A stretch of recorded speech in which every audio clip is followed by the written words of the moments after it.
Hello कैसे आप सभी लोग द पॉलिटिकल मास्टर में आप सभी का स्वागत है। आज इस वीडियो में हम क्लास 9 के एसएसटी का इकोनॉमिक्स का चैप्टर नंबर 3 इसका नाम है निर्धनता एक चुनौती के महत्वपूर्ण प्रश्न उत्तर करने वाले हैं। सो प्लीज़ इस वीडियो को एंड तक जरूर देखिएगा क्योंकि इस चैप्टर से बाहर क्वेश्चन बिल्कुल भी नहीं आने वाले हैं।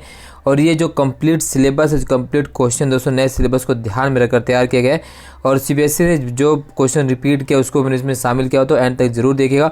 और अगर आप चैनल पर नए हैं तो चैनल को सब्सक्राइब करना बिल्कुल भी मत भूलिएगा। तो यहाँ पर बात करते हैं निर्धनता एक चुनौती की इंपॉर्टेंट क्वेश्चन की। तो सबसे पहले दोस्तों यहाँ पर आपको पता होना चाहिए निर्धनता का मतलब क्या होता है। निर्धनता क्या है कि इसका अर्थ है असहाय की भावना के साथ जीना। अतः निर्धनता से अभिप्राय जीवन के लिए आवश्यक न्यूनतम सुविधाओं के अभाव से, यानी निर्धन व्यक्ति किसे माना जाता है? निर्धन व्यक्ति वह व्यक्ति जो अपनी जीवन की मूलभूत आवश्यकताओं को पूरी नहीं कर पाते, यानी जो रोटी कपड़ा मकान की जो आवश्यकता होती है अगर वो सही से पूरी नहीं कर पाता तो उसे व्यक्ति को हम क्या कहते हैं? निर्धन कहते हैं। ठीक है, तो ये है निर्धनता की परिभाषा। इसके बाद असुरक्षा का मतलब क्या होता है? तो ये निर्धनता के प्रति एक माप है जो कुछ विशेष समुदायों या व्यक्तियों के भावी वर्षों में निर्धन होने या निर्धन बने रहने की अधिक संभावना को जताता है। निर्धनता रेखा क्या होती है?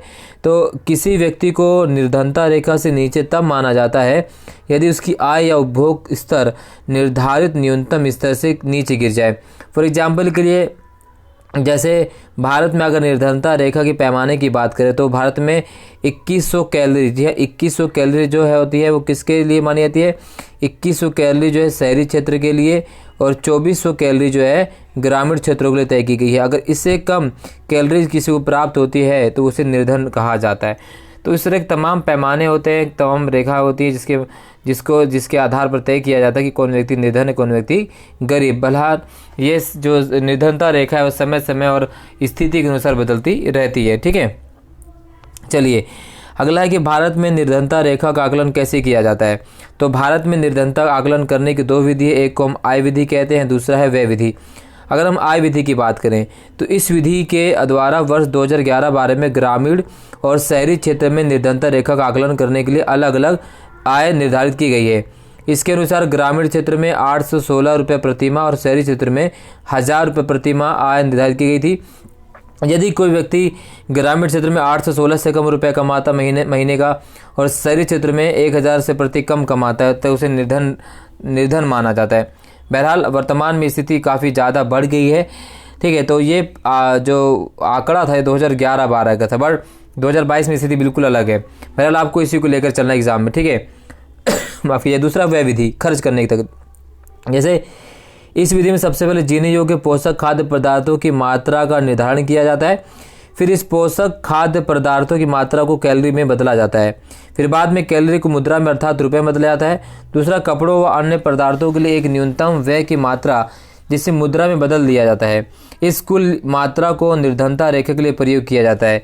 इसी प्रकार से तीसरा कि सभी परिवार जो निर्धनता रेखा से कम व्यय करते हैं उन्हें निर्धन परिवार कहा जाता है। भारत में स्वीकृत कैलोरी प्रति व्यक्ति प्रतिदिन जो है नगरीय क्षेत्रों में 2100 कैलोरी और ग्रामीण क्षेत्रों में 2400 कैलोरी प्रति व्यक्ति प्रतिदिन को निर्धारित की गई। तो इस तरह से भारत में निर्धनता रेखा आकलन जो है दो विधि से किया जाता है, एक को हम आय विधि कहते हैं, दूसरा व्यय विधि को कहा जाता है। ठीक है, अगला क्वेश्चन है जो इम्पोर्टेंट काफ़ी है, क्या आप समझते हैं कि निर्धनता आकलन का वर्तमान तरीका सही है?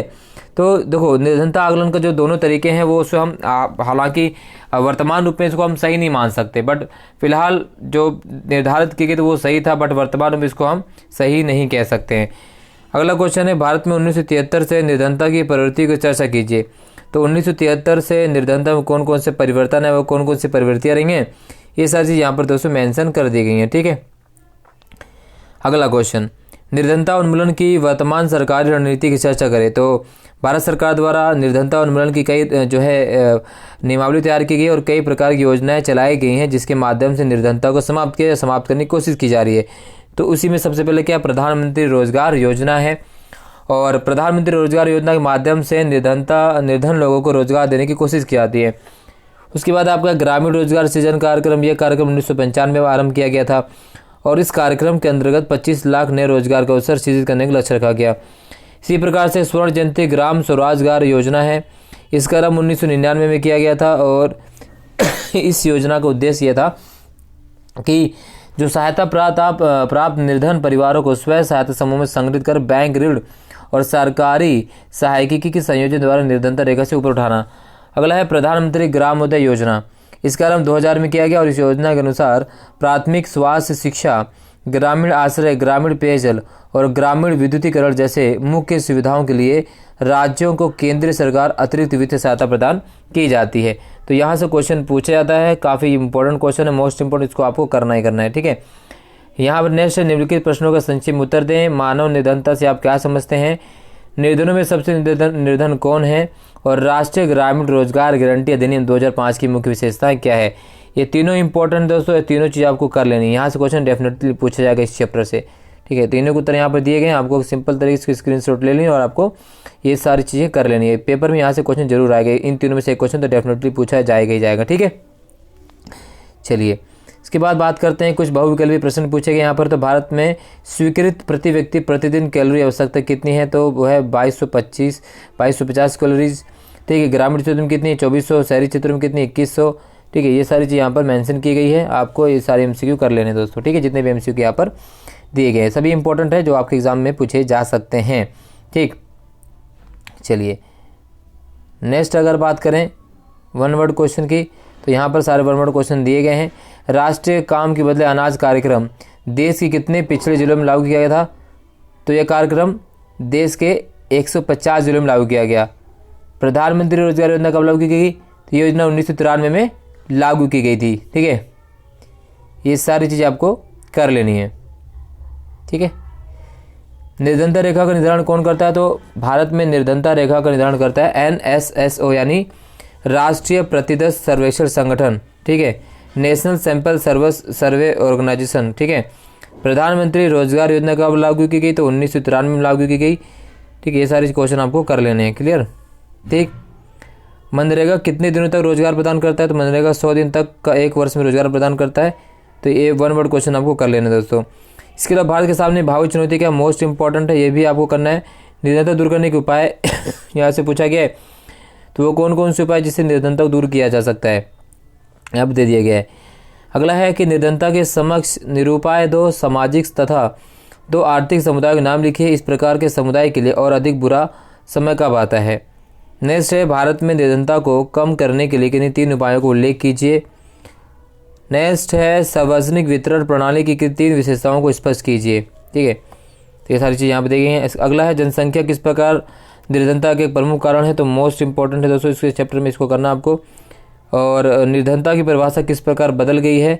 और व्याख्या करेगी कैसे नरेगा ने भारत से निर्धनता हटाने में सहायता प्रदान की है, ठीक। इसके बाद निर्धनता का सामाजिक अपरोचन क्या है? भारत में अंतर्राज्यीय असमानताएं क्या है? और निर्धनता की असुरक्षा धारणा से क्या अभिप्राय है? निर्धनता उन्मूलन के लिए सरकार ने कौन कौन सी योजनाएं चलाई हैं? तो ये सारी योजनाएं आपको क्लियर कर लेनी दोस्तों, ठीक है। ये सारी चीज़ें यहाँ पर पूरा मेंशन किया गया है, ठीक है, ठीक है। तो इस वीडियो में दोस्तों बस इतना ही। वीडियो पसंद आए तो लाइक शेयर कमेंट जरूर कीजिएगा और चैनल पर नए हैं तो चैनल को सब्सक्राइब करना बिल्कुल भी मत भूलिएगा। बहुत बहुत धन्यवाद। जय हिंद।